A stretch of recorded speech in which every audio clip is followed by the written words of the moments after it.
hello Nadine. Oh, can't hear you. Hello, Jeff. Can you hear me now? Yeah. My God, what a faff on. I've had a real faff on today. I'm so sorry. I don't know, no worries at all. It's like, I mean, like to be honest, like I've been having a bit of a faff on as well. To be honest with you, Okay, I, good. I always have like my own version of a faff on, which is usually involves me kind of like psyching myself up, like walking round and round in circles.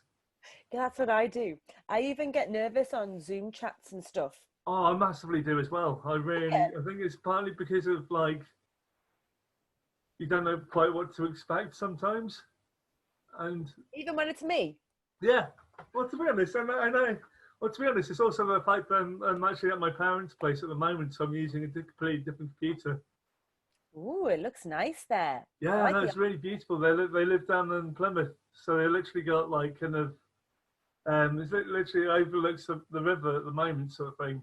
So I could stare out like their kitchen dining table and just like look across like, Mount Edgecombe on the other side of the river. That's amazing. I'm at my parents' house as well at the minute. Yeah, Um, how's lockdown been treating you? it's. Oh, hang on. Let me just double check. Are we recording this as well? Yes, Is it already recording? yes. I'm so glad one of us knows how to sort this out, Jeff, because I I was don't just know. Well, to be honest, it's not me. It's like it's Sybil or one of the other people from Independent Venue Week. You know how to set this up. good. How has lockdown been for me? All right, actually. Yeah, I spend a lot of my time indoors. A lot of my time indoors. yeah, I'm actually quite reclusive, but of course, you always see me when it's gigs and stuff like yeah. that.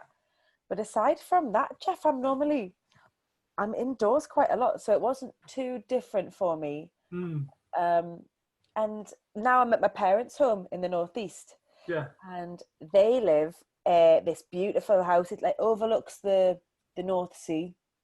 Oh So wow.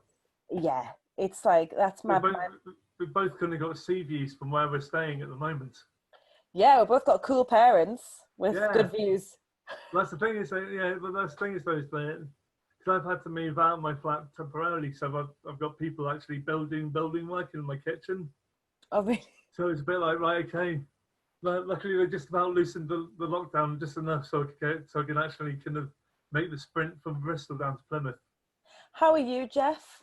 I'm all right. I mean, I've been having like a little bit up and down sort of thing. I think that as per a lot of people, I think a lot of people have been going like kind of experiencing a bit of a weird seesaw of things.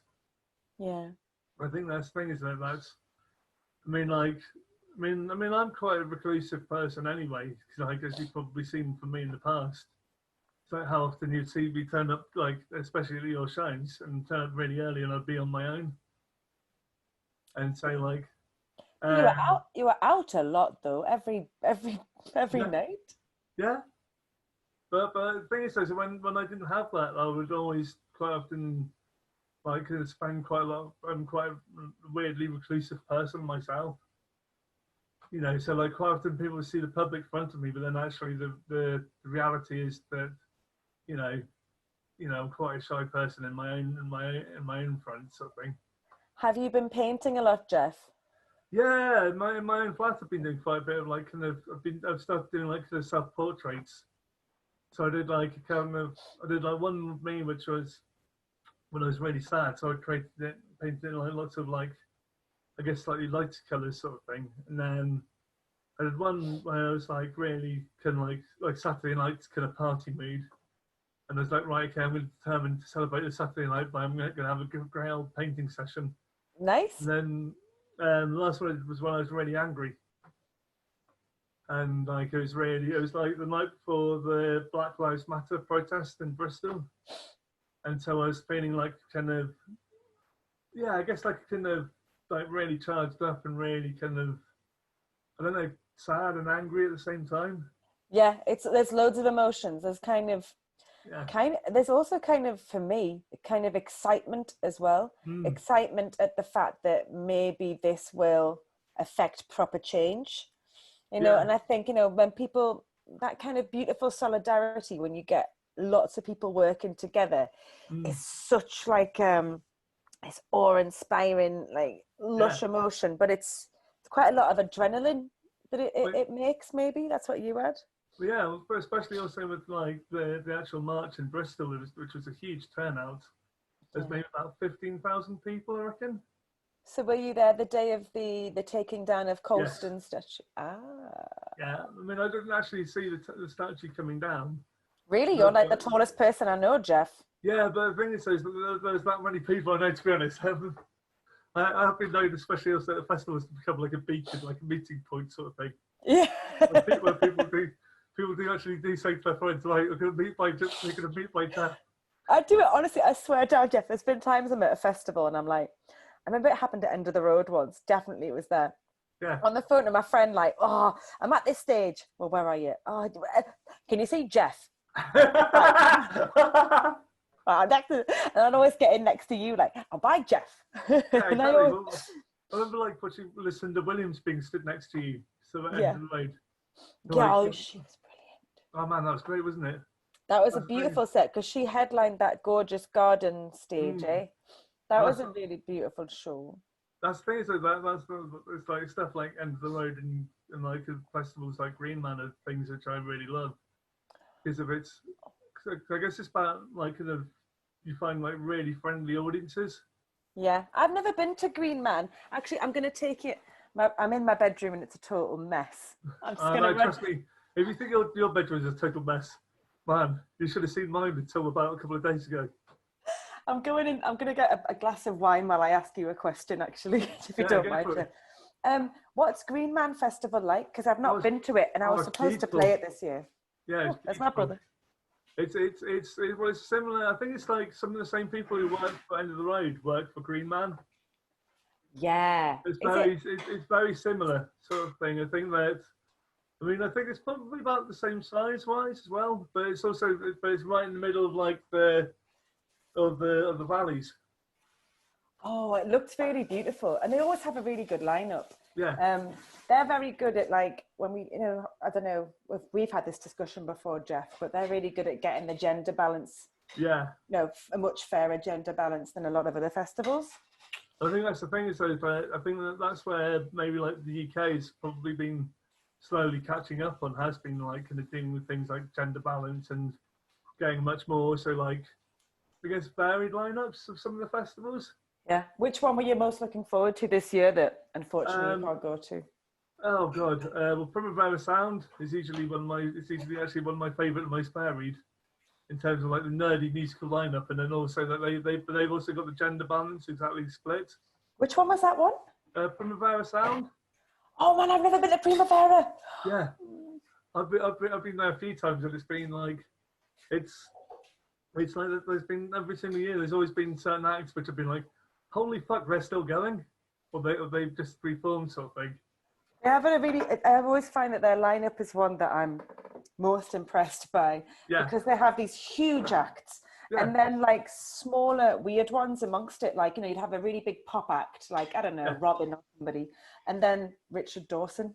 Yeah, well, it's like for instance, like one year, I remember they had like last year they had stuff like Carly Rae Jepsen and Janelle Monáe, but then they had like stuff like Lowe as well. And I mean, Janelle Monáe's an absolutely phenomenal performer. I would love to see her perform. I've only seen her like on the telly, but yeah, she's amazing. I mean, that's the thing, is I guess that I saw her would have been 2011 in Bristol at the O2 Academy. Oh wow! Which is, to be honest, for her now, that's a really small show for her to be doing. It's weird when you get huge pop artists, I don't know, huge artists like Janelle Monáe or other big artists like Billie Eilish and stuff like that, and to imagine that they ever start out in smaller venues. Well, yeah, I mean, like, so I'd have seen her on her first album tour, so that would have been Arc Android. So like, with all the stuff like Tightrope and stuff like that. Oh, cool, good one. Yeah, I mean the whole show was phenomenal, because it's basically like as if she's doing like a whole Prince sort of thing. Yes. Where basically she was like kind of playing like a character, like who's like the last human being left alive, and who's come back in time to fight off all the androids. Eggs. Yeah, And they basically have like choreographed like kind of dance fight scenes in between her and like the dancers who are like being androids and like kind of also like and they then the whole show with like the whole band like kind of getting involved with it sort of thing. Yeah, I'm going to try and I don't know how that'll go down if I put that forward to my band. Listen, guys, we're going to bring in dance routines. We've had all this time. That's what I should have done the beginning of quarantine. That's what I should have done at lockdown. Yeah, Said to my bandmates. I'm going to learn a whole step dance routines. Yeah, because they've had months to rehearse. They could have had them all nailed. Yeah, exactly. But then the thing is, though, I think it works with her because I think that she comes up with this whole really clever kind of design, which like kind of comes back to like, because a lot of it's based on the Fritz Lang film from the 1930s, Metropolis. Which one? It's based on Metropolis. Yeah, that's an amazing film. Yeah, which is like, I mean, especially also for like the striking image. I mean, that poster is incredible. You just see the image of like the metallic, almost right android human being in the front of it, and you just go, wow, that was created in the 1930s. That's so cool. Oh man, that's so she was playing Primavera Sound a few years ago when you went. It was like last year, actually. So I've been going pretty much every year for about nearly 8 years. Have you been watching many like live performances on Instagram Live and things like that? Pretty much most days. Yeah. That's what most of my days have become constricted to, is being like, instead of like me going out, like going, which shows am I going out to? Which shows am I staying in for? That's so funny. Yeah, I mean, it's kind of funny, but then it's also been like, I mean, it's been good. Different, like there has been stuff which has helped, you know, kind of overcome some of the mental challenges, sort of thing, within that. But then also, I'm sorry to interrupt you, Jeff. I was wondering how you've been doing, how your mental health has been, because we've spoken so many times together about how much going to live events and that kind of social aspect and the routine means to you. Yeah. How has it been for you? Actually, to be honest, having stuff like this has really helped me. You know, so having something which has given me a regular structure, and that. So like most Monday mornings, I've been partaking in like a live online drawing group. Oh, so what, like life drawing or something? Or... Yeah. My friend Louise, who's a professional model. He basically kind of gets dressed up in various different costumes. So we have different themes for each week, and so it's like, and she organises it over Zoom. So she probably has about 15, 20 people. That's really cool. And like she's like one of the Idol's AF gang fan. Well, she's like one of the AF gang kind of moderators, sort of thing. Amazing. So I do that, and then like I've got like Zoom chats usually with like Art in Motion, who are like the arts group, which who have been really heavily involved with for the past 4 or 5 years. And I think having those things, you know, having those bits of structure definitely do help, because it helps break things up. When are you going to have an art exhibition? When was that? When was it? It was in when, sorry? It was due back in May. It was due in May, yeah. Yeah. That was going to be in Bristol though, wasn't it? But I think we're going to do something so they've because obviously some of the shops are reopened, so like the picture framers have like reopened and stuff like that. Yeah. And so there's a shop called Niche. We do like specialising in getting like really good high quality prints. And I think what the plan might be is to try and do like an online exhibition. Yeah. And so like have it online, but then like also have maybe access with some of the pieces have like access for prints, sort of thing. They're creating like an online shop, sort of thing. I hope so. Is there going to be a print of my face in there, Jeff? Oh, maybe. I don't know. I think it's mostly my paintings first. Oh, not interested. I knew you would be like that. I'm joking. A little bit. I know you are. Have you drawn Anna Calvi yet? Yeah, I did a sometimes because I was a windmill gig, which was literally about like, yeah. I've drawn her. That was the same tour, Jeff. That was the last time I saw you, wasn't it? It was Newcastle. That was my first time in Newcastle. My brother just walked past while we were recording, and he's like, "Is that Big Jeff?" because he finally met you or saw you at the. I think you met at the Clooney. Yeah, we did. Yeah, that was a really great show. Yeah, his face was like, oh. You're famous in this house as well, Jeff. Well, I must admit that also that I got a little bit overwhelmed with the whole kind of independent venue week talks of having to get used to new spaces almost every night.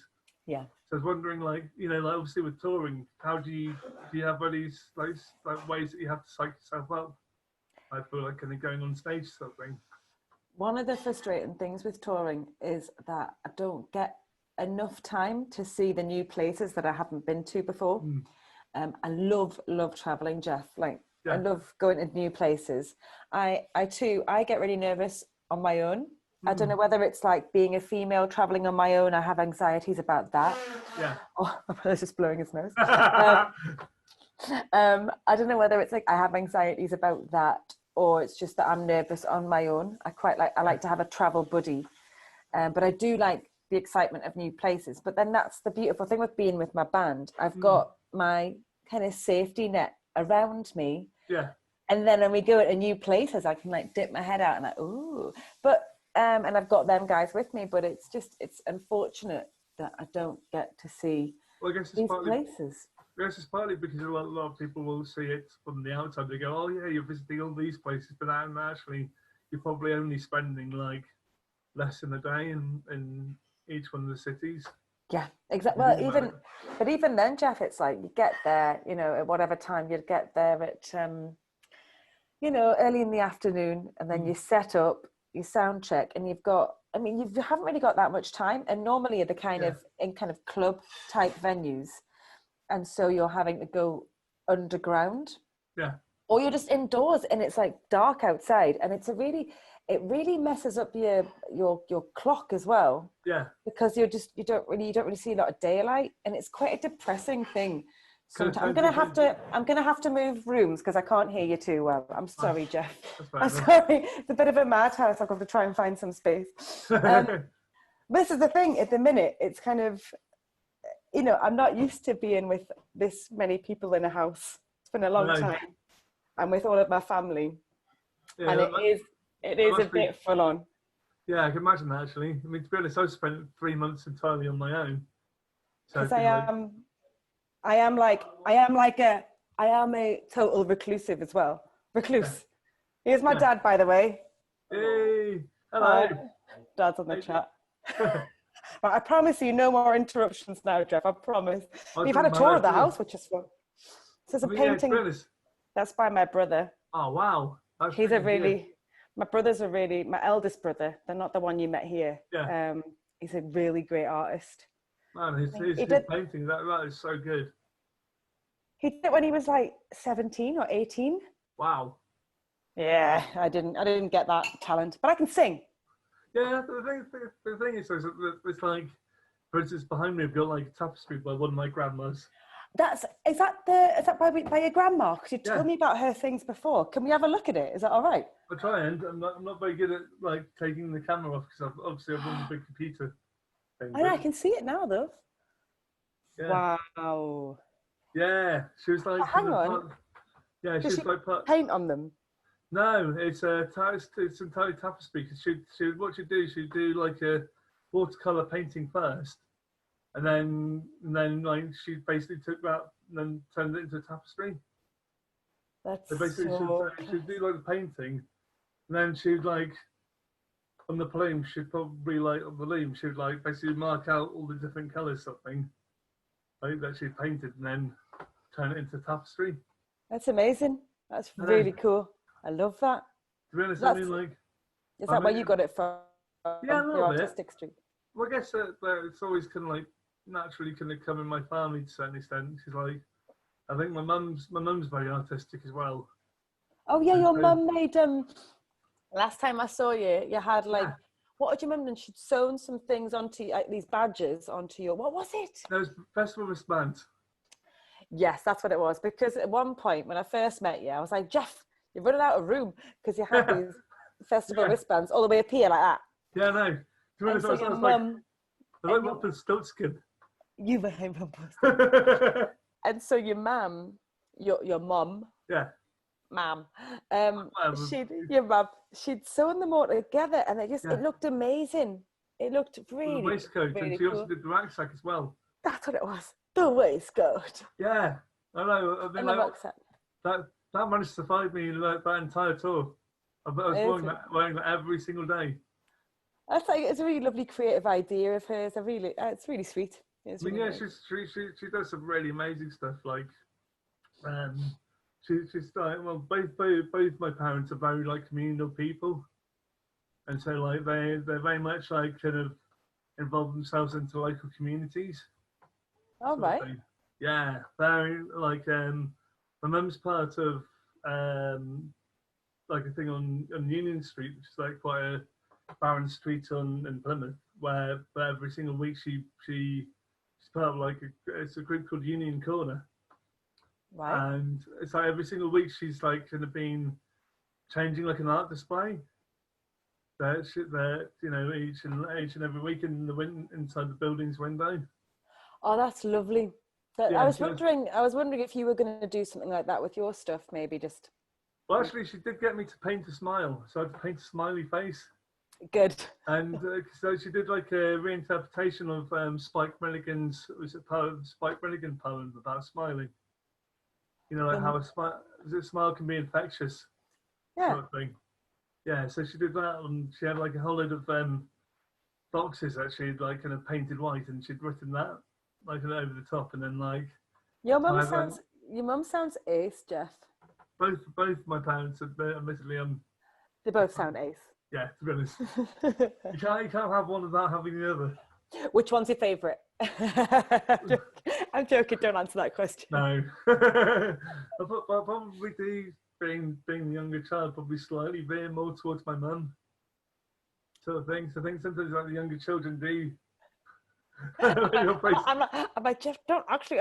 He's just kidding. Jeff's dad. No, Dad's not anywhere near here at the moment. They're both out. All right, that's good. They're both out to leave me alone, because otherwise they'll probably upstage me with something really embarrassing. Well, yeah, my brother was blowing his nose in the background. Dad's making phone calls. Honestly, it's just I find it hard to like. I haven't done any writing during lockdown because I haven't had the time. Yeah. Which is I didn't think that would be the case. I thought I'd be bored and not have much on. I mean, do you know, like when you're writing, do you have to like set yourself into a certain space, sort of thing, or do you have to have? Like I guess I was speaking with Anna Meredith the other week, and she has to have a space which is like really, really silent, sort of thing. Be able to. I love Anna Meredith. Normally do. She's so cool. I normally do things when everybody else is asleep. Yeah. And it's quite a bad habit that I'm trying to get out of. So it would be a case of like, even if I'd come in from often it's when I come in from a night out, especially if I've been to a gig, and then I just kind of start thinking about the gig, or if I've been like the theatre or something creative, I'm thinking about my head goes on overtime, and I get loads of new ideas. And then I want to wait until everyone goes to sleep where it's quiet. And normally I'd be sat in my kitchen in my old house, kind of there, working until whatever time. But I haven't really got I do need that kind of silence. And I think it's, especially the night times, there's less distractions for me.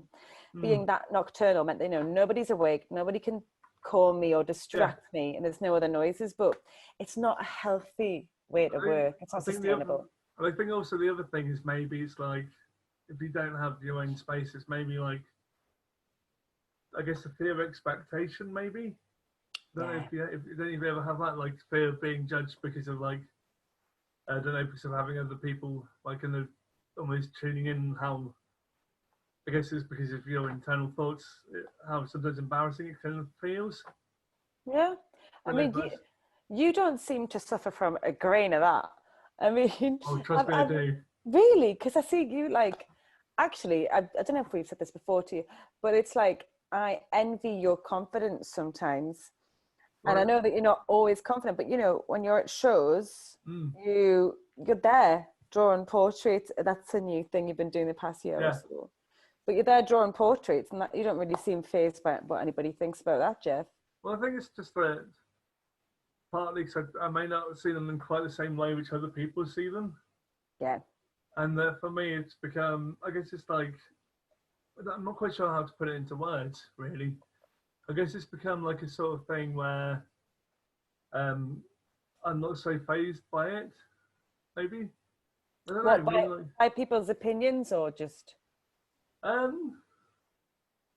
don't really know. Just say, look, I'm trying my best, and that's all I can do, really. I like that. Look, I'm trying my best. Yeah. That's gonna be what I say from now on about everything. Oh, like her album gets 3 out of 5. Look, I'm trying my best. Exactly. It's like she's good. She's no Anna Calvi. Look, I'm trying my best. And shut up. I love Anna Calvi, by the way. I just joke with her about it. But it's like so for me, I've been like no Joff Winterheart, who's like this guy who I used to see turning up at shows, and he's an amazing one-armed drummer. He's just actually had his first graphic novel's just been turned into feature film, which got released like last Monday on like the streaming services called The Days of Bagnall Summer. I've never heard of this. It's brilliant. It's absolutely yes. It's Simon Bird's directed it, who's the guy who used to be in the In-Betweeners. Oh, so him and his wife have basically adapted it from my friend's like a graphic novel. And like he's this, but I used to see Joff all the time at shows. If he wasn't on the stage, either like upstaging everyone by like kind of being the best one-armed drummer, and also inadvertently upstaging everyone by kind of like heckling them. Because he would literally come up with some of the most hilariously random things. Oh yeah, he'd also like kind of quite often during the daytime, because he'd be playing in a band called Bucky. So him and his old like in a secondary school friend. Sorry if I rabbit on a bit, but no, I thought of a different band. I'm thinking of the Bucky Rage, but they're from Scotland. Sorry. Yeah. Bucky. No, but they were like from Glastonbury sort of thing. Yeah. And basically, but I'd quite often see Joff turn up like with his stump for right hand, which he uses as like a prop for his like little sketch pad. That in nanoseconds he'd be drawing the entire band. Literally be like kind of, and he'd literally do about maybe 20 or 30 drawings in like less than about 5 minutes. I love that. I mean, I mean, it'd be difficult for me to do that whilst watching a gig, because normally I've got like glass of wine or a gin and tonic in my hand. That's fair enough. That can be quite a difficult situation. It's quite difficult. What was the last gig that you actually saw? John Hopkins. It's a good one. In Bath at the Forum. In Bath? Yeah. I mean, I don't often go to Bath for gigs because it's a little bit poshish. Is it? Where's your... Okay, outside of... Let's play a game. I ask Jeff questions. Okay. Well, that's definitely turning things on his head, isn't it? Yeah. I answer a lot of questions all the time. Like, people can Google those answers. Boring. It's true, though. It's dull. So whenever I meet you, I'm always asking you loads of questions. So outside of Bristol, which I'm guessing is going to be your favourite, the next favourite city for gigs? Ooh. Well, actually, I mean, like, I really enjoyed... I mean, obviously, I haven't been to that many other cities. Yeah. I'd probably have to say Cardiff. Cardiff can be really good. Wrong answer. I know. Yeah, I know what you're going to say, probably. Newcastle. Yeah. Next question. Joking. Actually, one time I played in Cardiff and you came to the gig. Yeah, I think I did. Remember? No, you bloody did. Oh yeah, it was. Yeah. Oh yeah, figured out the vibe, wasn't it? You did. Because I was like, it was on a Sunday night. Yeah. And I hate playing gigs on Sunday nights because they notoriously never sell well. Right. What you want to do is have a travel day on a Sunday or a day off, because nobody wants to go to a gig on a Sunday. Best ones are like weekdays. Surprisingly, weekends are bad for gigs. And it was a Sunday night in Cardiff. Yeah, a grey, dull Sunday night in Cardiff, and I was complaining. And Life was supporting me. Yeah. And I was like, guys, but I think you tweeted us, I'm on my way. And I was like, guys,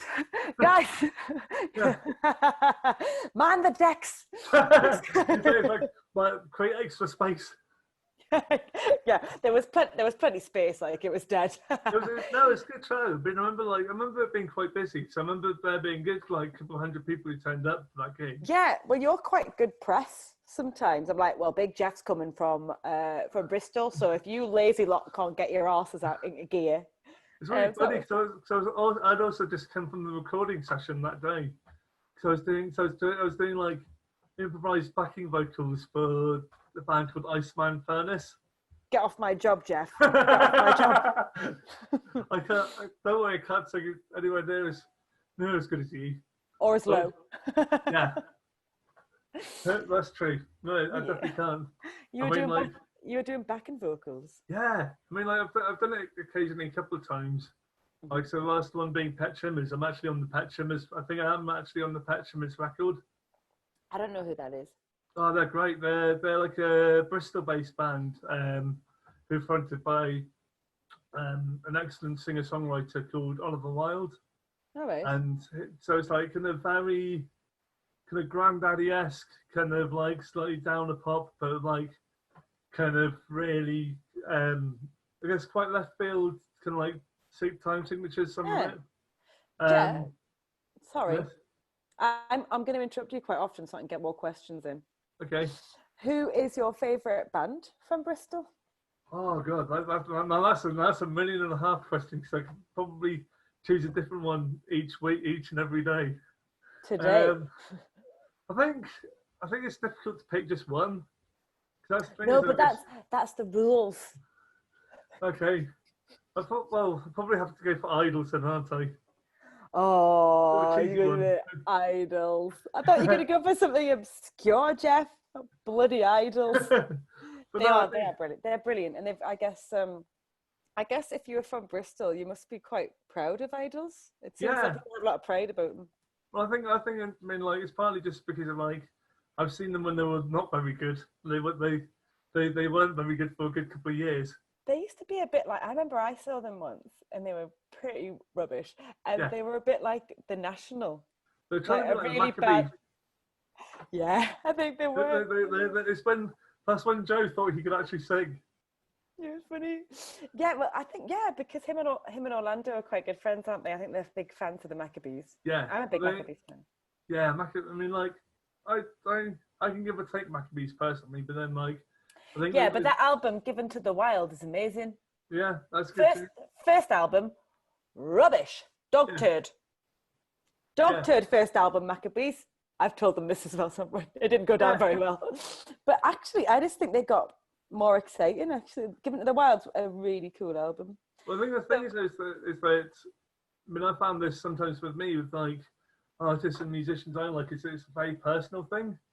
Mm-hmm. And that, you know, like for instance, like a lot of the music I like is stuff which I've discovered for myself. Yeah. Like I remember like turning up to see you play at the Louisiana just because of like my friends told me about you and they're like, right, go and check this person out because she's got a great voice, and it's been like, okay.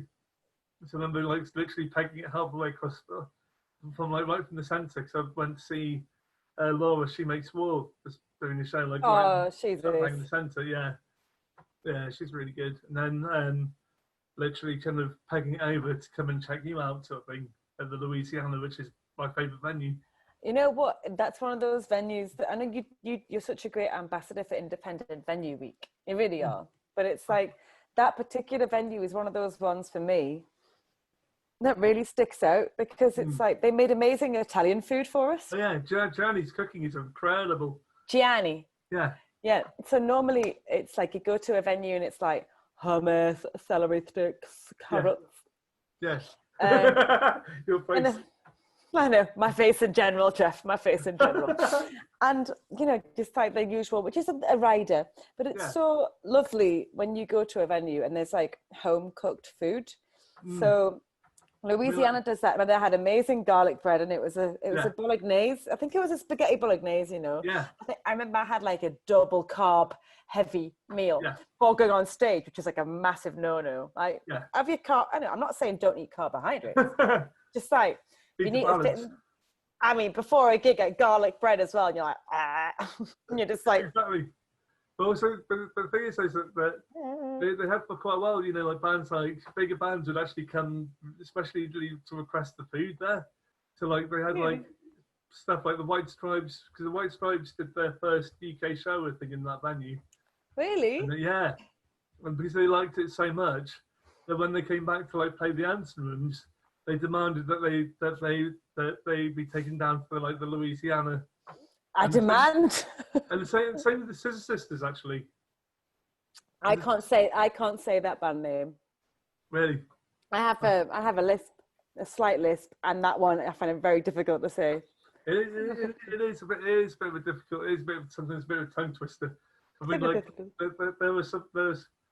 there's definitely certain bands which I used to love who have absolutely ridiculous names. Give me some examples of some ridiculous band names. Okay, I'll give you one which was probably my favourite for a while. Go on then. They're like a kind of post-hardcore outfit called 3 Hoes, 2 Mexicans, and a Tin of Spanners. Do again. 3 Hoes, 2 Mexicans, and a Tin of Spanners. Sounds like a fantastic party. They're a great band. What is it? A punk Mexican outfit. They're like kind of. This is my post-punk Mexican outfit. Well, hey. They look very angular. Yeah. It's just my shoulders, they're weird. But yeah, but I mean, like, but when you have stuff like the Scissor Sisters demanding to, even when they're playing like big sold-out shows like the Colston Hall sort of thing, they literally still went back to the Louisiana. Actually, yeah, they're really special, and I think, yeah, I mean, like I said before, you've been a really amazing champion for so many of these venues. Like, it's, you know, going on the Independent Venue Week tour with Six Music as well. That was incredible. So, yeah, so much. I mean, I was only there for a tiny bit of it, but I mean, which, because apparently nearly a third, or is it more than a third of independent venues are under threat of closure now because. That's horrible. It's absolutely terrifying for me. Yeah, I mean, like, what do you know much about what people can do to help? Well, I guess I've been thinking about it myself, as if in like, I guess doing like live streams. Like, I know the Colston Hall have been doing like, it's going to be doing like a live stream all day tomorrow, which is going to be like their second one. Is it still called the Colston Hall as well? Just for the time being, so they're going to be announcing their new name in the autumn. I was told it was going to be free. I played it a while back, and I was told they were changing it to Freedom Hall. I think so. I mean, like, but obviously COVID happened, and then they had to furlough a load of their staff and delay a load of things. And then with that live stream they're going to be doing, Jeff, will people be paying to watch it? Yeah, there'll be people like throwing in donations, and then half of it they're aiming to. I think they raised from the last one. They raised like 12 grand of the 20 grand target, which they're aiming for. Which half of it will go to like supporting the local venues, and then the other half will go to the artists.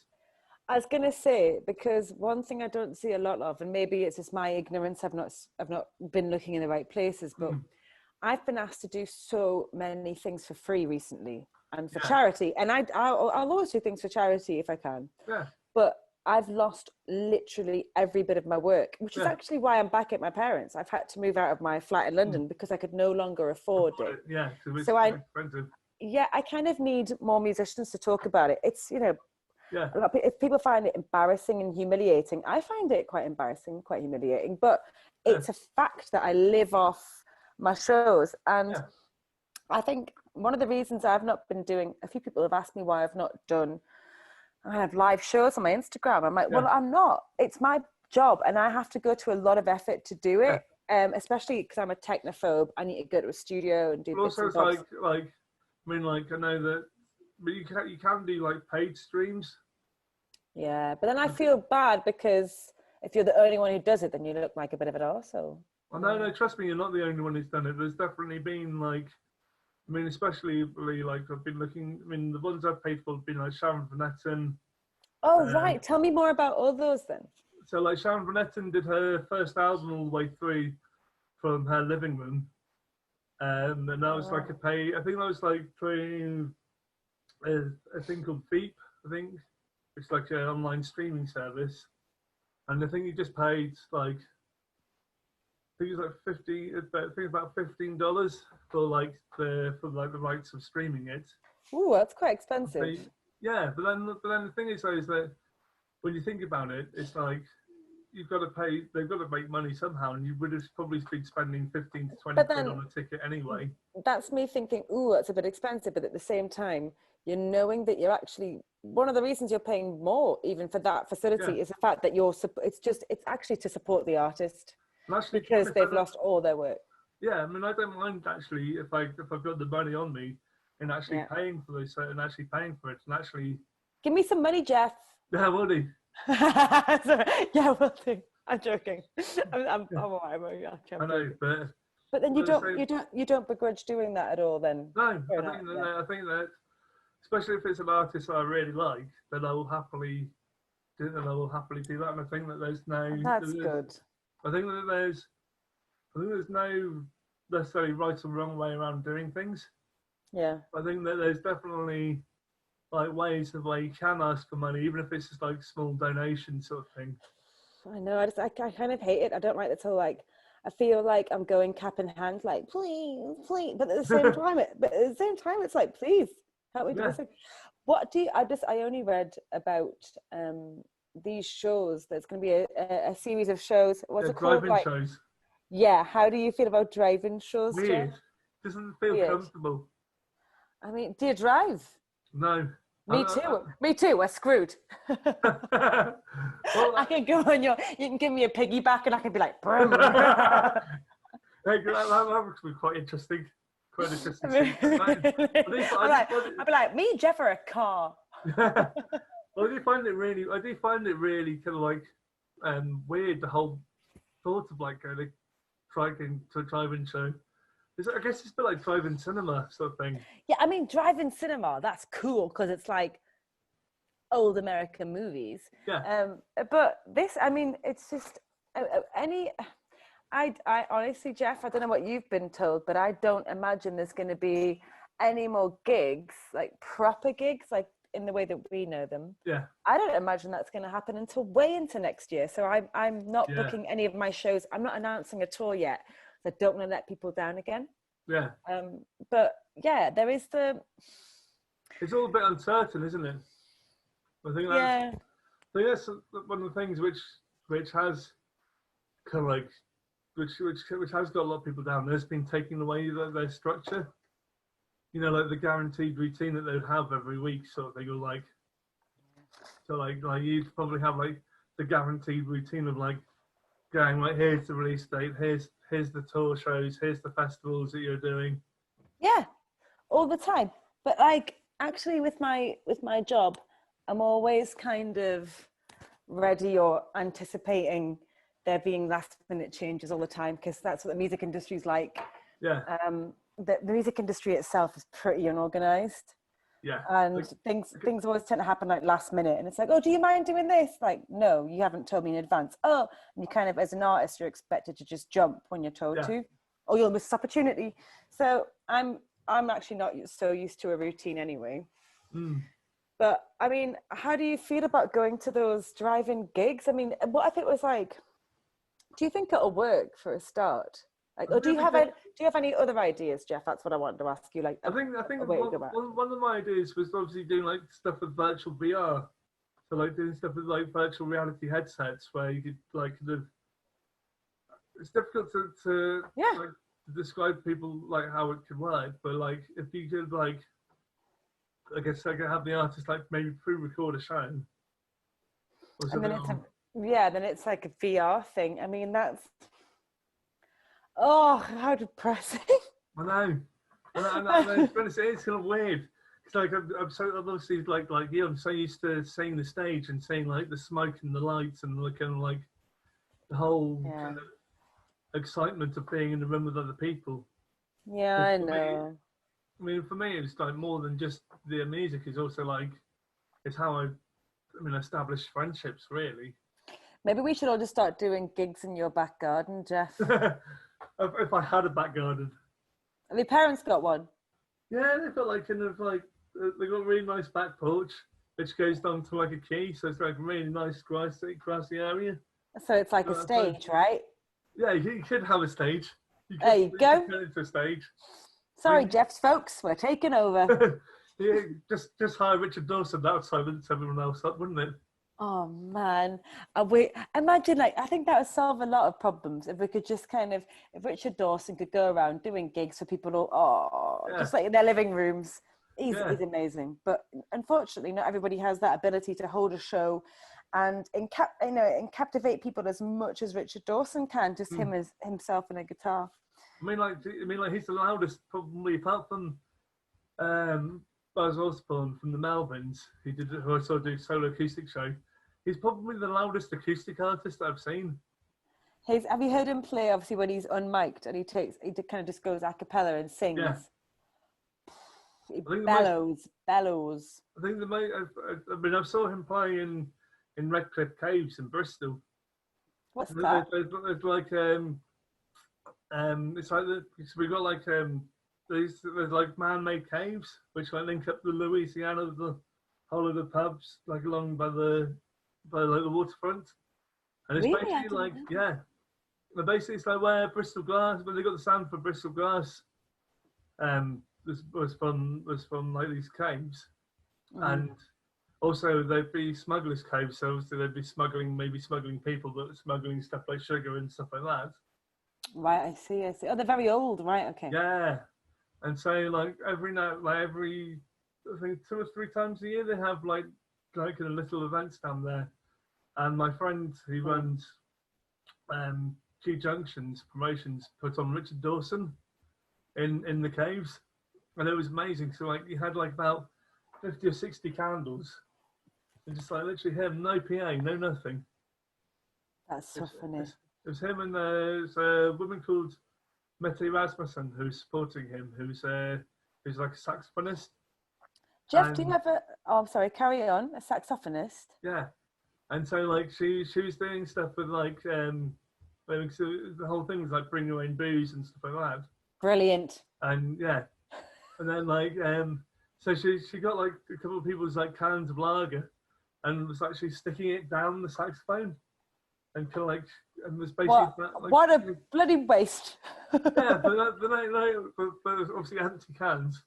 Yeah, it's amazing. Like literally stick down the thing of the saxophone, and she was like, yeah, it's like watching how she's like creating noise by like kind of bouncing the sound off the sides of the cave. And then inside the cave, that's really cool. Yeah, really cool. Oh man, maybe it's a case that people are just going to have to get more and more and more innovative. And I mean, yeah. It's difficult. So I think the thing is, no one can really predict what's going to happen. No, not at all. But I think one thing it has maybe realised, and I hope the music industry in itself, is just like it's just how much artists like me and many others depended on live for an income. And so now it's making us, I'm very, very glad there are people speaking out for us and being like, no, now's the time you start to make streaming fair. Yeah. Because we could be making money, because people streaming numbers have gone up. Yeah. And things like that. And it's like, you know what? I wish just one day we all go like, no, we're all going to stop making music. That's it. Kind of a solidarity thing. Like everyone stop making music. Yeah. And then we don't put anything out. Like how does the world look now, or sound now, feel now? Rubbish, miss us, pay for us. And that's one of the things, another thing with you, Jeff, like you're really, you're very different to a lot of people that I know. Like you're a really great advocate for somebody who's just so, you have there's that beautiful mutual respect. I mean, we as artists respect like you because we need you, and you need us because it's what you have to say. And there's that beautiful mutual respect there in that exchange. I think that it's also partly that it's like kind of, I guess, understanding like emotions and like how like a lot of like actually, going to live shows is like, I mean, the stuff which I like may not always be necessarily stuff which makes me feel good, but if it connects with me in like an emotional way, then it's good. But it's like I could come to like an Anna Meredith show and have like every single emotional singer would be like can be physically drained or like low sort of thing. Or I could go to like someone like More Mother, where she'll deliberately make the entire audience feel really, really on edge because she's asking really challenging questions. Your taste in music is so diverse, Jeff. Like, you know, from I never know what to. This is why I love asking you. Like, hang on, I'm going to make this into two questions, if you don't mind. Okay. So, firstly, like, your musical taste is super diverse. Yeah. Is that like a conscious thing? Do you want to make yourself listen to lots of different things, or were you brought up listening to lots of different music? I don't know. I think it's sort of makes you being brought up a little bit, listening to a few different things, and then like also like I like discovering like the hidden gems, shall we say? So I know that's really pretentious, but it's like as if in like so like for me, like I never really got into Radiohead because everyone knew who Radiohead were. And they're rubbish. Yeah, but like I'm joking. I like Radiohead. But what I mean by that is if I felt there's nothing there to discover for myself. But whereas I got into other bands who may be doing slightly similar things, but because they weren't being talked about in the same the same amount of press. So like, for instance, I really got into a band called Trans Am, who were part of like Tortoise sort of thing, and in Chicago. You put me onto them, Jeff, a while back. Yeah, there's a great record. Redline is an amazing record by them. Really and I think that's the thing is that it's always I said it's like a lot of it's down to emotions. Does it really can it interact with me sort of thing, or because of like with sometimes with some of the Radiohead fans maybe I'm not necessarily blaming anyone, but sometimes I found myself like being pushed away from them. I mean, do you ever feel this thing, like, for example, like, I was really late to some artists and bands are big, but you can be late to the party, and I quite enjoy that. So, like, Tom Waits, I was really late to the Tom Waits party, but I'm obsessed with Tom Waits now. It passed 3 years. He's great. His voice is still crackles, isn't it? It's like the older he's got, the more sub bass he's managed to get on his voice. It's wicked, like Howlin' Wolf. It's so cool, but there's this like, why wasn't I listening to him for all that time? But then sometimes I say to somebody like, I've just started listening to Tom Waits, and then someone will say to me, I'm so jealous you're only just discovering him now. That must be brilliant. I guess it's like there's some artists which my parents would have really liked, like Leonard Cohen, for instance. Who's one of my? I was lucky to see him at Glastonbury 2008. You never take me anywhere, Jeff. No, sorry. Well, this is probably before I knew you. 2008, come on, that was like over 10 years ago. Which stage did he play, Jeff?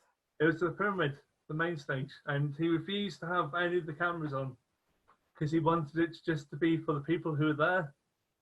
Because he's Leonard Cohen, he can do what the hell he wants. Yeah, and I think he has a point. Like if people have paid their money, then it should be just for them. Yeah, and it did make it kind of quite special, and like I could feel almost like every emotion like could have coming out of me. That's really beautiful, Jeff. I mean, have you not? I mean, I don't know, but do you put gigs on yourself? I did a little bit, but I was not very. I guess it's the word confident. It's like partly it's that like because I struggle a lot with non-face-to-face communication. Oh yeah, you do. And so I think that. Sorry, I know this because we've been. For anybody that's watching, me and you have known each other a long time. Yeah, I think it's been like 10 years nearly.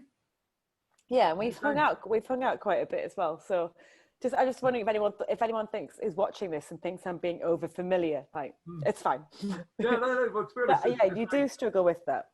Yeah, I think it's like it's someone else put it perfectly on the TED Talk. It's like controlled anxiety, or like living with some extent, some existence sort of thing. Say it again. Controlled anxiety. I think it's called. I can't remember what term the actual guy used for it, but it was like a kind of like a functioning anxiety. So it's like if So it's like if so for him, his safe space was the stage. Yes, that's mine. Yeah, and I think that's the same with a lot of people, with a lot of like artists and stuff like that. It's the bit before, Jeff, and the bit after that I honestly, I wouldn't say dislike, I'd say despise. Yeah. So sometimes before shows, I just want to be sick, and I hate everything beforehand, and I hate everything afterwards. Like, you've got to build up the anticipation. You've got to build up. It's really, I think that adrenaline's such a powerful thing, and for me, it just makes me feel sick, and I hate it. But being on stage, I feel like quite comfortable. But yours is mainly, I think, because hang on, what was your diagnosis? Your mental health diagnosis? I think I was like borderline Asperger's. Yeah. So like, so I mean, like I've got definitely certain tendencies of maybe OCD, like obsessive, like, or as I should call it, OTD, obsessive gig-goer disorder.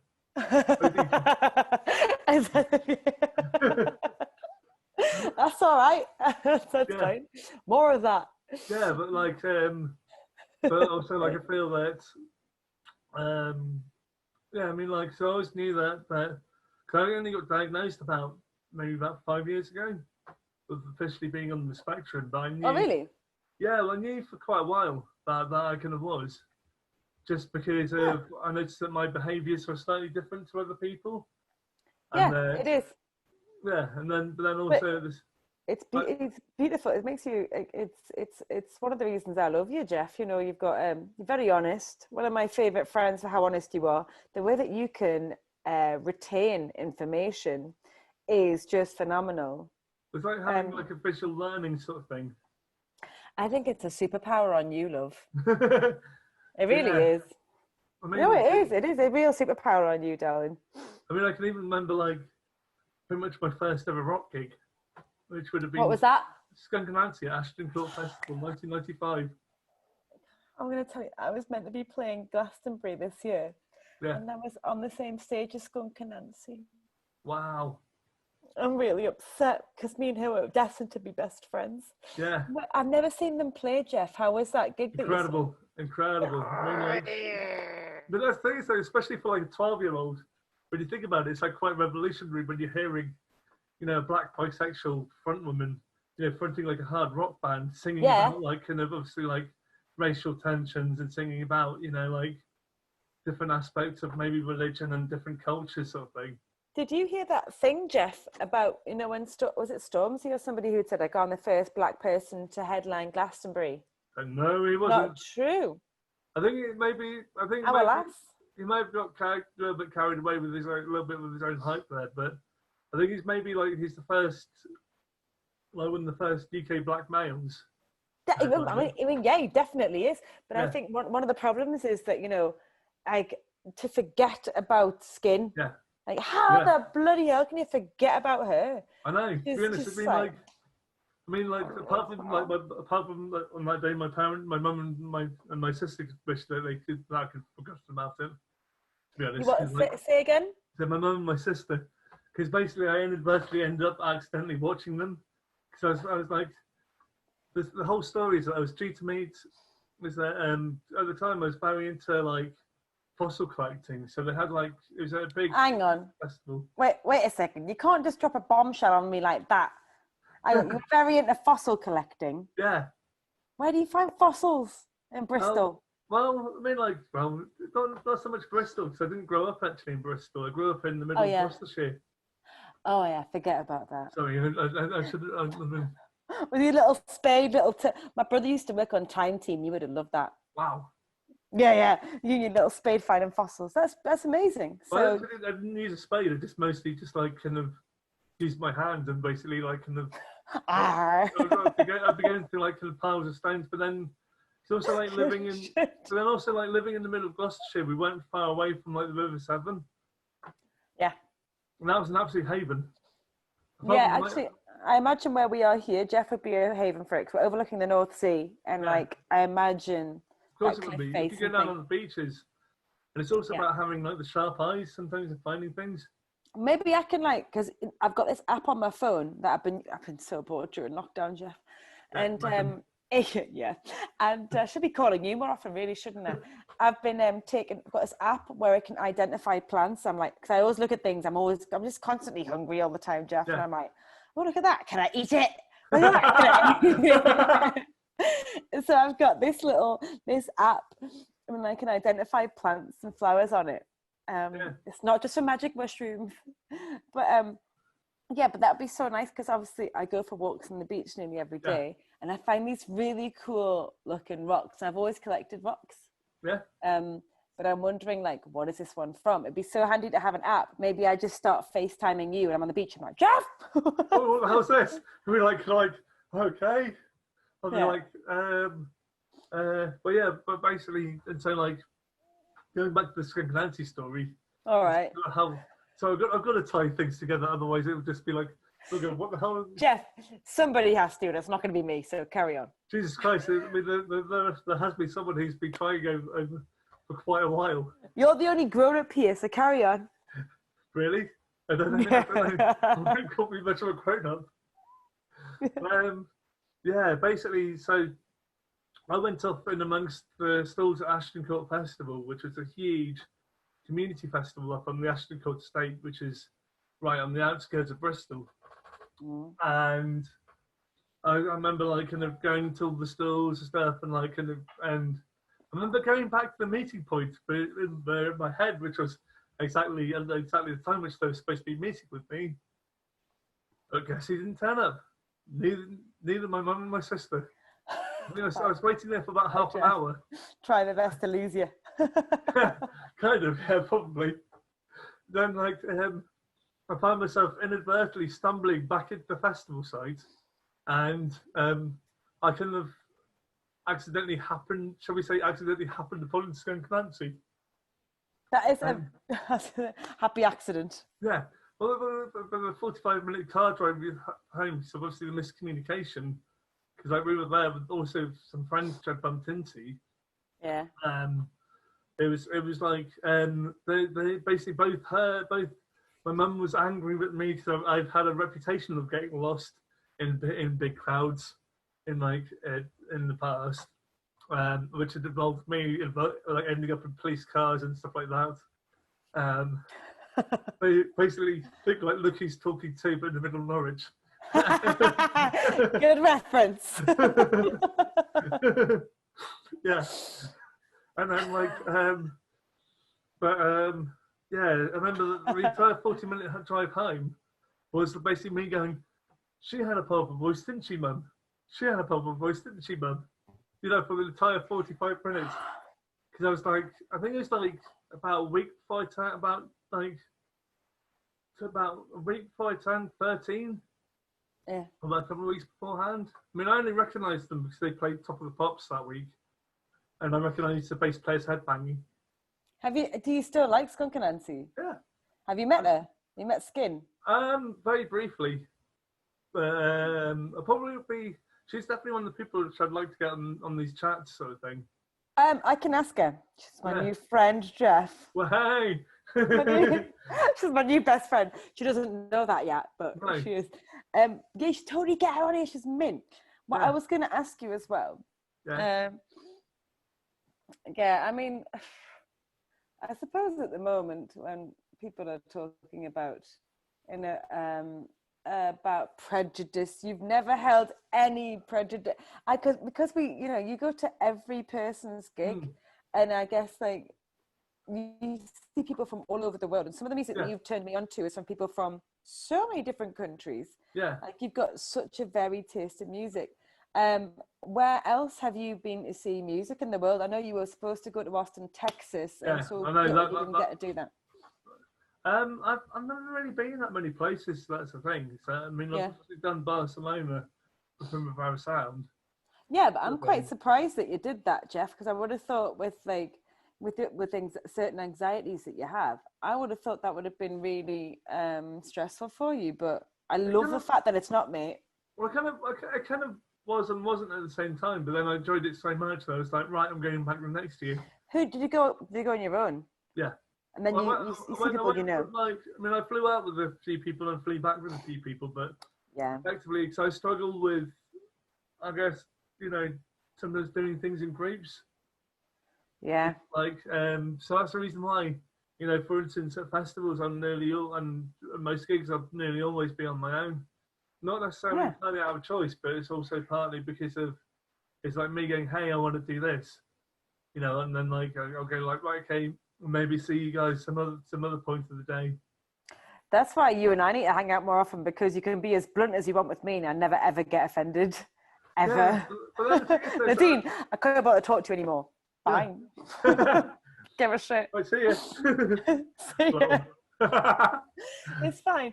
Jeff, can you please, because I don't know if I don't know what you think about this, but I think bring it back to me, Jeff. Okay. But one of the, it's really been stressing me out having to release an album during a pandemic. And then I was like, let's bring it forward to my record label and things like this. But so apparently radio listenership has gone up, the ratings have gone up, but people don't seem to be spending as much attention as they should be, or as we would expect they would be, to new music. But what do you think about that? I guess it's partly because a lot of people think about kind of like comfort food sort of thing.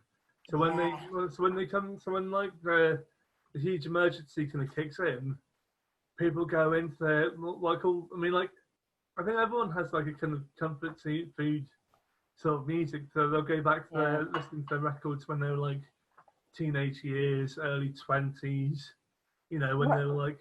What do you think that is? That's like to feel better. Like like you're saying, it's a comfort food thing. It's like a sentimental sort of thing. And I think that, whereas, and I guess it's difficult sometimes for artists who are releasing new records at this time, because of, I guess, obviously people don't see that they're playing live, because quite often I would only know that new bands have new record out if they were playing, if you saw like a scheduled tour, if they were due to like come to my neck of the woods, or I was due to see them play. Yeah. Do you listen to a lot of radio, Jeff? Not really. That's the thing, is that a lot of the stuff which, this is where I'm probably going to surprise people, is I don't always listen to an awful lot of music necessarily at home. I'll buy into it. Yeah, but I'll buy into it and I'll support, that sounds a bit ridiculous. So I do most of my listening when I was out at shows. That doesn't sound ridiculous. It makes, no, that's perfect. For me, I listen to music, like albums, but in transit. So I've not been listening to a lot of music at the minute, because normally I would save it for train journeys, because I'm always, how I work in Brighton, I used to live in London, and then I'd be traveling up here to see my parents. Honestly, I'm saving a lot of money on trains, I'll tell you that first. Yeah, but I would spend, minimum 17, 18 hours, nearly 20 hours, maybe more than 20 hours a week on trains. And that's why I listen to new albums. Also, quite often what I'll do is I'll actually buy the physical product. Yeah. But sometimes not always play the physical version, but play go into Bandcamp sort of thing. Because I'm still giving the artist the money, sort of thing. What do you mean? Sorry, you'd buy the physical version, but then stream it? Yeah. Yeah, because also, do you not want to ruin the physical version? Oh, we just want to give the person the money. You don't really play these things, but yeah. Have you got a big record collection then? Got quite. It's definitely growing. I'm not gonna lie. I love seeing inside Mum and Dad's house, Jeff. But I was a little bit. I know I wanted to see inside your house. Although there was that video you did with that band. Who's that shit band that you like? Oh. They're rubbish. What are they called? The Evil Asses?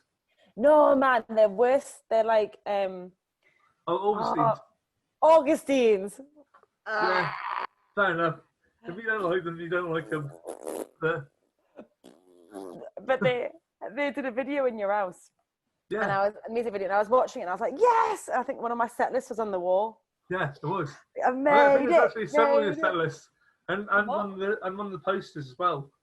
Yes, made it. Yeah. But I was kind of hoping we could have a snoop around your house. I think that's been one thing during quarantining lockdown. It's been like when artists are doing certain things like from their homes, you're like, what is that voyeuristic kind of ugly voyeuristic side of ourselves? Is like, oh, what's that? Oh, what the hell is in there? It's like, yeah, you kind of want to see stuff. Like one of my favourites has always been, I mean, Low have been doing like a Friday night set every. Oh, Low. Yeah, on their Instagram page. Yeah. I missed everything. It's every like it's at 9 o'clock every Friday, and it's great because they always talk about the sauna which Alan's just been building. Oh, wow, I want a sauna, mate. Man, I mean, I was going to ask you if you could recommend me so new music that you have found and you've loved, because I really, apart from the new Laura Marling album, that's the only one that I've really listened to, and I love it. Yeah. But what have you discovered? What could you recommend to me? Well, I really like. There's been a few things which I've like kind of found, which I've discovered either through due to be playing like South by Southwest sort of thing. So, but I've really liked next year, love. Like called Tenchi. I really like. Who's that? Tenchi. Tenchi, I've not heard. TENCI. Right. And she's. I mean, if you like stuff like Low and like especially like Mimi Park's sort of style vocal, then it's just like really, really dreamlike and really kind of like this sort of thing where you can turn you from like a negative space into a positive space. Like I've just had the best idea, or not. What's that? But it's like, you know how like you can go to like a wine expert or oh god, you're not suggesting that would be a sommelier, and you're like, you go into a restaurant and you speak to the sommelier, or into a wine shop and you're like, right, I really like New World wines. I like dry whites from this region, you know, New World wine like Australia, blah, blah, blah. And you describe what you like. They're like, oh, we haven't got that, but you might like this. Yeah. Wouldn't you be class at that? So let's give it a go, for example. Yeah. So my favorite album the most recent album that's made me excited that I still, the most recent album that made me excited was Surf's Up by Fat White Family. Yeah. That's pretty much all I like. What else can you recommend me? Oh god. Do you have all day? What? So do you have all day? There's loads of different. I need a wee, but I can go on about I've got about 15 minutes. Yeah. I was trying to think. I find it. I guess I find it really difficult sometimes to start getting like people. I guess I really like stuff like. So I'm getting like a little bit into like my alternative kind of R&B sort of stuff. So there's a group called Salt who I really like, spelled SAULT. SAULT. What if I like Fat White Family? I'm gonna like Salt. Not exactly. No, Jeff, that's not the game. That's not the game. You got to be like, when you go to record stores and you've got those like, you have to be the really lovely version of those pretentious arseholes you get in record stores where you're like, I like it. Oh, you like that? Well, you're probably going to really like this. But they're kind of like one of those bands which I kind of accidentally discovered on Bandcamp, and I think they're managed by the same people who do Jungle. Oh, right, yeah. So when I say there's literally nothing known about them, there is literally nothing. There's no press photographs. There's no images of their faces on. All right. So must be ugly. But as if in like they've released 3 really good records in the space of about a year. But it's all very like kind of, I guess ECG, so like the ASG sort of style, like kind of it's like R&B disco sort of thing. Well, like disco-y with a bit of post-punk sort of rhythms. Yeah, they're really good. And because I do need to go to the bathroom, and to kind of, so Jeff, if I've just taken over and I've asked too many questions, did you have a bunch to ask me? Then I've just kind of derailed it. Not entirely, but then the thing is that these chats can go in any direction. Brilliant. You should have seen the one I did with Kate Stables from This to the Kid. If it's not me, I'm not interested, Jeff, to be honest. My favourite thing which I managed to do the other day, which did feel like as if I was stepping into a brave new world, Yeah. Well, it's also partly some down in Plymouth. Is go record shopping. Is actually go into a record shop. You went record shopping? Oh yeah. There's a place. There's a really good independent record shop in Plymouth called Really Good Records. Right. I might as well like. Do you want to see what my records? So yes. I'll go and find it. I do. I also, Jeff, because you're at your parents' house, I want to end with, if you don't mind, have you got any photos of you as a kid? Oh, I bet you do. there are. I mean, there are. I can't necessarily find any at the moment, but oh yeah, you wait, because you should. I mean, like, I should show you at one point the photographs of me when I had no hair. Yeah, you with no hair. Yeah, weird. I used to say, well, so I got bullied for being like big and blonde and curly hair. Oh, bullies are bellends. Yeah, exactly. That's my new too. Bullies. What have Idols not got a T-shirt saying "bullies are bellends" yet? They've got every other T-shirt going. I reckon they should have a T-shirt. I mean, like, my idea for the Idols T-shirt would be, you know, like kind of like, I want to be in Billy's gang and have them all with Billy Idol's face on.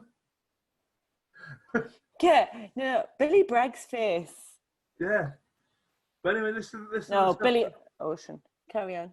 Yeah, but this is like the stuff which I bought in the record shop yesterday. It felt really weird, so I had to go in, you know, wearing like a face mask. But these guys are great. They're like a French outfit who do like kind of slightly Turkish inspired, like kind of psych jazz. So that's speaking my language now. So loads of my favorite music comes from like that part of the book. Yeah, because like they also play they play backing for a woman called Dre Ilderan, or like several of the guys. Yeah. Yeah, so these are the guys who are in the Creeper Simsec are also in this.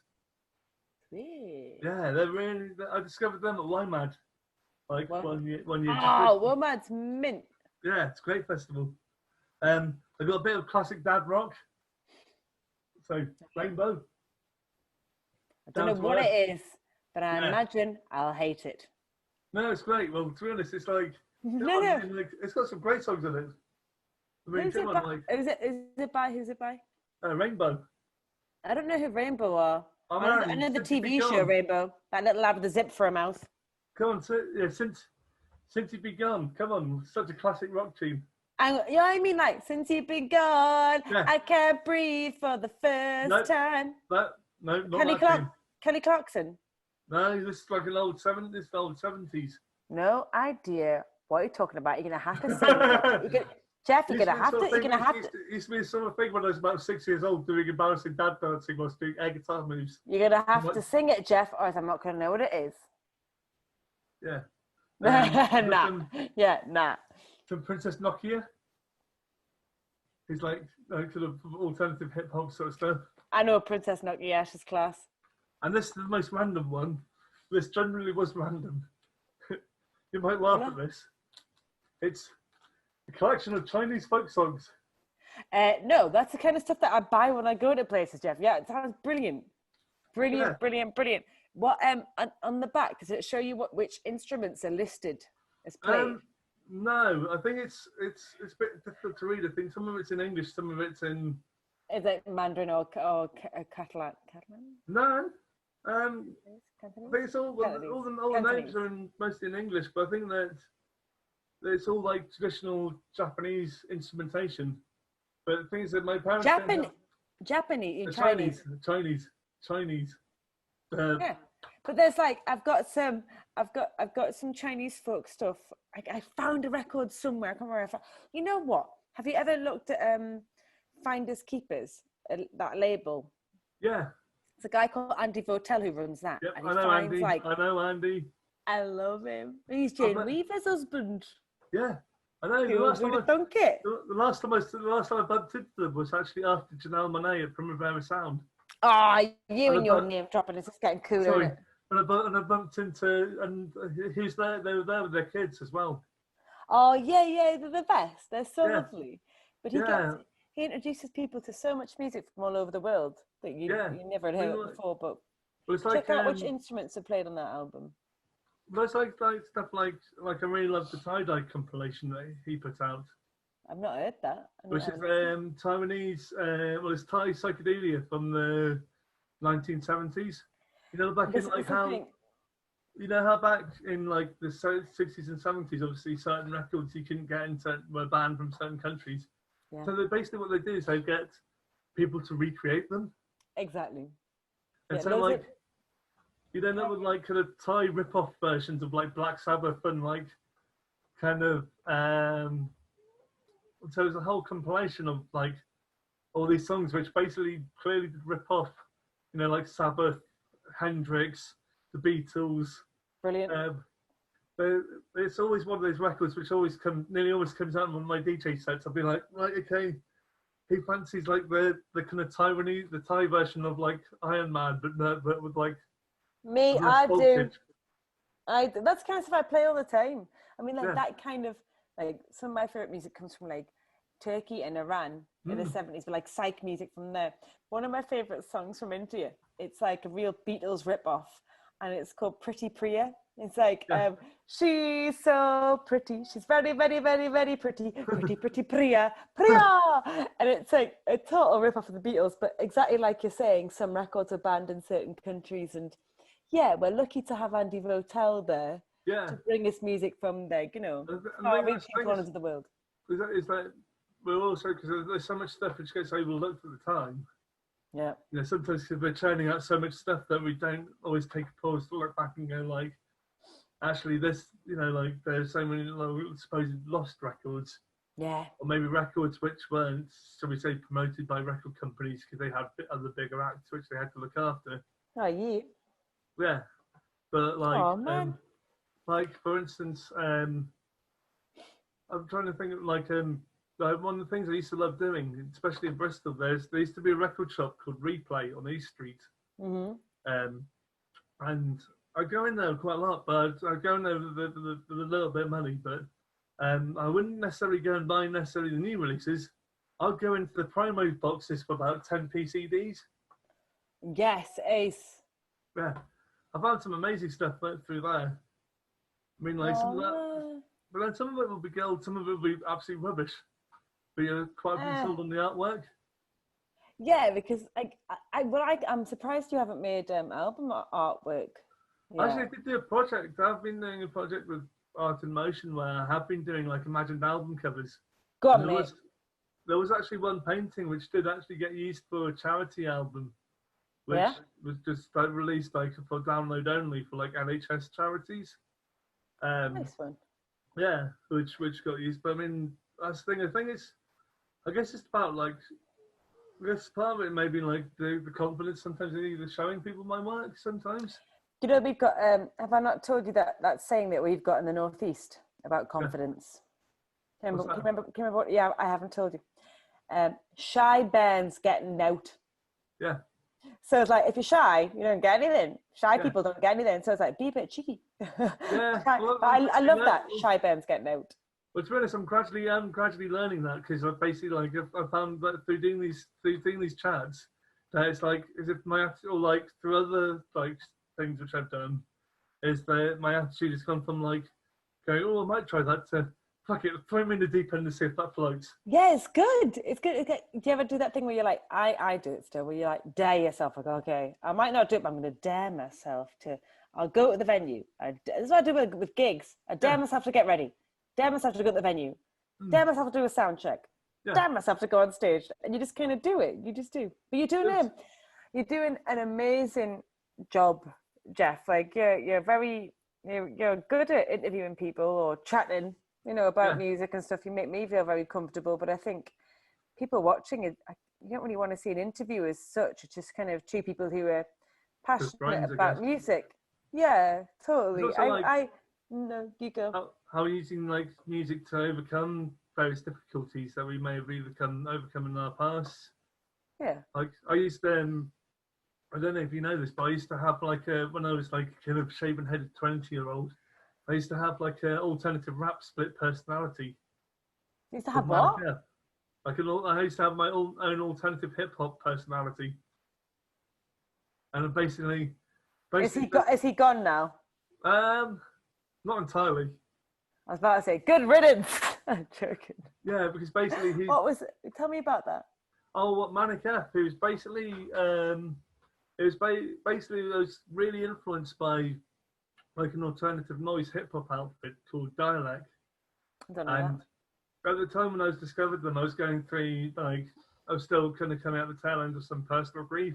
Yeah. So like I had stuff with like me being hospitalized because of having appendicitis operation, and like I lost a really close friend who was like actually living in my parents' house, sort of thing, which was really, really difficult. And so what I ended up doing is I ended up obviously taking it out by writing lyrics. Because it was cathartic for you, eh? Yeah.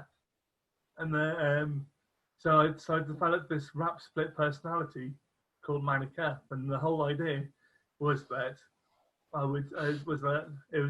like people are going to be coming into my world. You're going to be feeling, you're probably going to be made to feel at some point maybe slightly uncomfortable, but so long as I don't hurt people, then it's completely all right.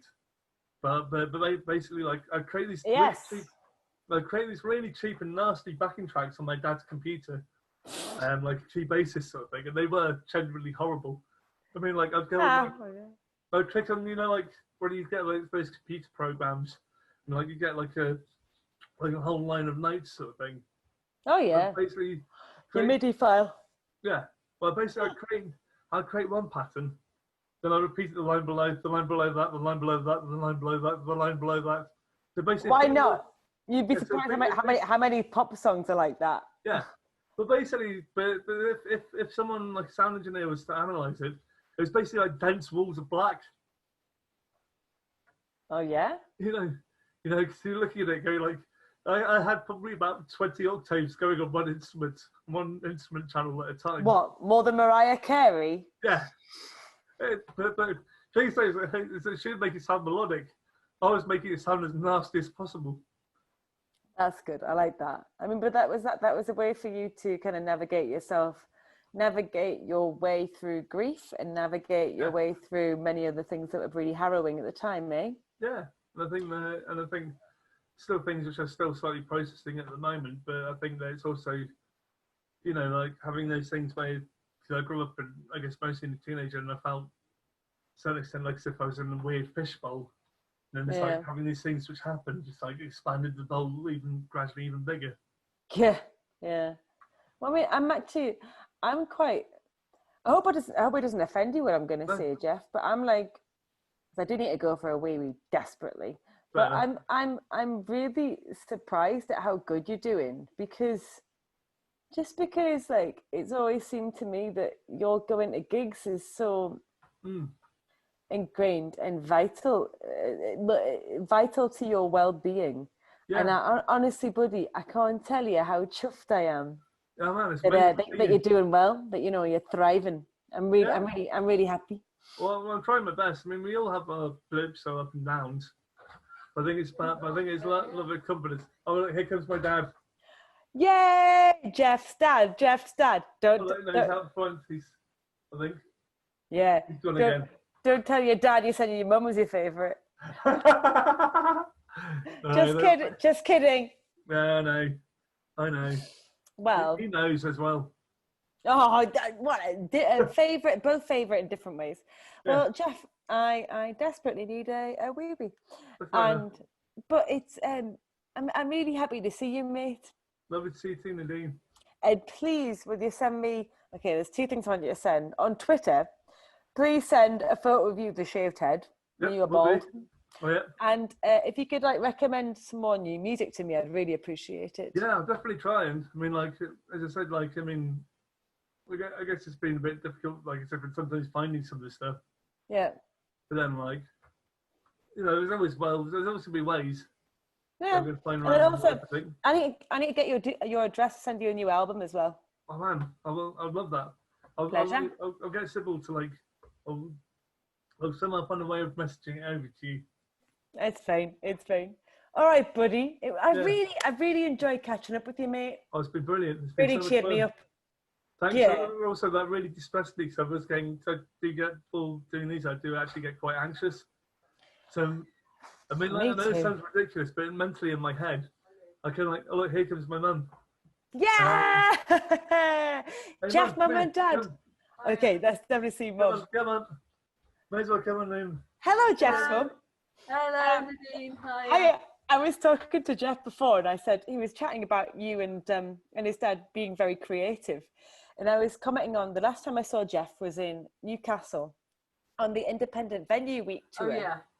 And Jeff had his waistcoat and the rucksack that you'd made him. Oh yeah. Which was just amazing. It was really cool. But you and your partner are also super creative. Well, yeah, we are in different ways. Yes. Yeah. So he does lots of building work. I do mad things like this is one of the terms. A virus. I did a display of viruses, so this is one of the viruses. Which yes, Jeff told me about the window displays. Yeah. Like a gallery, kind of revolving gallery. Yeah, that's right. Yeah, so that was one of them. Yeah. Amazing. See, my mum even made like a virus card where she like kind of cut out shapes like this and like kind of collage them together. Jeff, it looks a bit like Jim Henson's studio. It kind of does in a weird way, actually. I mean, in a brilliant way, Jeff. You can see like this big green one that she made. You've got so much more fun stuff in your house than we have here. Well, I guess it's partly because of like, if you're gonna be, I guess that it's partly that my parents are very communal, and it's not necessarily like a bigger space which they've got necessarily to live in, sort of thing. But you know, they can like, they definitely come from like, I guess a different way of living, maybe. It looks ace there, but also just like you kind of get this. Well, you know, not kind of. You get this vibe of just like a really loving, happy place. Like it just, you know, it seems really fun. Yeah. Jeff, I still desperately need a wee wee. I've been keeping you here for like nearly 2 hours. So. Oh, mate, it's been such a pleasure to talk to you because I've, you know, missed seeing you. I haven't seen you for ages. So. Well, to be honest, like being as I said, Newcastle was the last time, so that was January. Yeah, it was January, wasn't it? Yeah, well, hopefully it won't be too long, and then maybe crossed. It'll be at some weird kind of car, you know, one of these drive-through shows. I don't know. I'm not sure how it's going to work. I told you, you've got to pretend. We both can't drive. You've got to pretend to be the car. I'm gonna get on your shoulders. Can I give you a piggyback, do I? Yeah, and I'm gonna be like. Brum, brum. Here's the one thing: is I'm dyspraxic, so I find it very like either awkward or like continuously falling off me. Yeah, careful with me. Don't drop me. I'm precious. I know you are. Oh, buddy, it's been so nice to speak to you. Please say thanks to your mum. It was nice to meet her. I'll say all the best to all your family. Yeah, man. You too, Nadine. I'll see you soon, mate. Yeah, have a hug. Ta-ra, buddy. Oh, massive hug soon. Ta-ra, Jeff. Oh, I've got like a big Jeff hug there. Bye, love. Yeah, man. See you later, Nadine. See you, buddy. Take care,